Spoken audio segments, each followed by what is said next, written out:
بسم اللہ الرحمن الرحیم۔ پیارے دوستو، السلام علیکم ورحمۃ اللہ وبرکاتہ۔ دودھ کے ابلنے سے گھر میں کون سی مصیبت آتی ہے؟ آج ہم ایک اہم نقطہ پر بات کرنے جا رہے ہیں۔ اور اگر دودھ ابالتے ہوئے فرش پر گر جائے یعنی ضائع ہو جائے تو اس کے کیا نقصانات ہیں؟ یعنی مالی نقصانات کے علاوہ روحانی طور پر اس گھر میں کیا آفتیں آتی ہیں اور کیا یہ بادشگونی کی علامت ہے؟ جیسا کہ عام طور پر دیکھا جا سکتا ہے کہ اس کے بارے میں مختلف طرح کے سوالات سوشل میڈیا پر آئے روز گردش کرتے رہتے ہیں، اور اسی حوالے سے مختلف لوگ اس پر مختلف طرح کے نظریات بھی پیش کرتے نظر آتے ہیں۔ لیکن اس کی اصل حقیقت کیا ہے، اس کے بارے میں ہم آپ کو بتانے جا رہے ہیں۔ اور دودھ جسے اللہ کا نور کہا جاتا ہے، اس بارے میں آپ کے ساتھ ایک واقعہ شیئر کرتے ہیں۔ حضرت علی رضی اللہ تعالیٰ عنہ کے پاس ایک خاتون آئی اور ہاتھ جوڑ کر عرض کرنے لگی کہ یا علی، ہمارے گھر میں جھگڑے بہت رہتے ہیں، ہر طرف تنگ دستی کا راز ہے، کوئی کسی سے محبت نہیں کرتا، ایسا کیوں ہے؟ اس عورت کا یہ سوال کرنا تھا کہ حضرت علی رضی اللہ تعالیٰ عنہ، جنہیں باب العلم کہا گیا ہے، فوراً معاملے کی تہہ میں پہنچ گئے۔ یہ حضرت علی ہی کی شان تھی کہ چند لمحوں میں انہوں نے وجہ اور حقیقت کا سراغ پا لیا۔ انہوں نے کہا کہ اے خاتون، مجھے تم یہ بتاؤ کہ جب اپنے گھر میں اللہ کا فراہم کیا گیا رزق استعمال کرتے ہو تو کیا اس میں سے کچھ ضائع بھی ہوتا ہے؟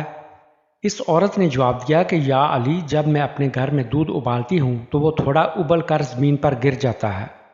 حضرت علی رضی اللہ تعالیٰ عنہ نے جواب دیا کہ اے عورت، جب اللہ کا دیا گیا رزق پامال ہوتا ہے یعنی پیروں تلے آتا ہے، اس کی توہین ہوتی ہے تو اس گھر سے رزق اٹھ جاتا ہے، بے برکتی آ جاتی ہے۔ چنانچہ جب تنگ دستی اور غربت آتی ہے تو تمہارے گھر میں لڑائیاں جھگڑے ہوتے ہیں، پھر بے سکونی اور بے برکتی آتی ہے۔ تم اللہ کے دیے گئے رزق کی حرمت بحال کرو اور ضمانت لے لو کہ تمہارے گھر میں برکت، سکون اور رحمت واپس لوٹ آئیں گی۔ تمہارا یہ عمل سب گھر والوں کے دلوں میں اللہ تعالیٰ محبت ڈال دے گا اور اللہ تعالیٰ تمہارے گھر میں رزق کی فراوانی عطا کر دے گا۔ پیارے دوستو، بظاہر تو یہ معمولی سی بات لگتی ہے۔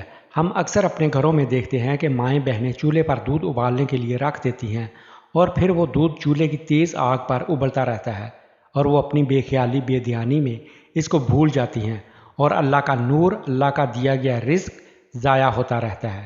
تو ان کے لیے ہم ابن ماجہ کی ایک حدیث شیئر کرتے ہیں کہ حضرت عائشہ صدیقہ رضی اللہ تعالیٰ عنہا فرماتی ہیں کہ تاجدار مدینہ محمد مصطفیٰ صلی اللہ علیہ وآلہ وسلم گھر میں تشریف لائے اور روٹی کا ایک ٹکڑا زمین پر پڑا ہوا دیکھا۔ آپ نے اس کو اٹھایا، صاف کیا اور کھا لیا اور فرمایا کہ اچھی چیز کا احترام کیا کرو، رزق جب کسی سے بھاگتا ہے تو لوٹ کر نہیں آتا۔ اللہ تعالیٰ سے دعا ہے کہ ہم سب کو ہدایت اور توفیق نصیب فرمائے کہ ہم اس کے عطا کیے گئے رزق کو ضائع نہ کریں، اس کی عطا کیے گئے رزق کی توہین اور بے حرمتی نہ کریں، اور اضافی رزق میں دوسروں کو بھی شریک کرے اور اللہ اور اس کے رسول کی خوشنودی حاصل کرے۔